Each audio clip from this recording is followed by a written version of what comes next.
কেউ যদি কাউকে মন থেকে চায়, তার জন্য কি প্রতি মোনাজাতে কান্না করে আল্লাহর কাছে চাইতে পারবে?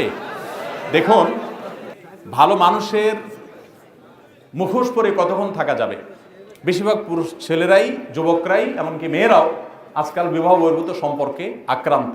তো এই জন্য তারা মনে করে যে কোনো দোয়া দরুদ পড়লে বোধ হয় ওই ব্যবস্থা হয়ে যাবে। দেখুন, প্রথম কথা হলো যে সুনির্দিষ্ট কাউকে বিয়ের জন্য আল্লাহর কাছে দোয়া করে, এটা শুধু বিয়ে না, দুনিয়ার ক্ষেত্রেও সুনির্দিষ্ট কোনো কিছু চেয়ে, আল্লাহ অমুক বাড়িটা আমার পছন্দ হয়েছে, আল্লাহ এটা আমারে মালিক বানায় দাও, আমার আর কিছু লাগবে না। এই টাইপের দোয়া অনেকে করে না, এটা দোয়ার আদবের খেলাফ। এরকম নির্দিষ্ট করে আল্লাহর কাছে চাওয়াটা দোয়ার আদবের। নির্দিষ্ট কাউকে যদি আপনার মনে হয় দিনদারিতার কারণে যে সে বা তার পরিবার দিনদার, তাদের হলে ভালো হয়, তাহলে দোয়া করেন আল্লাহ যদি কল্যাণ হয় আপনি সহজ করে দেন, অকল্যাণ হলে আপনি দূর করে দেন। এটা হলো দোয়ার আদব।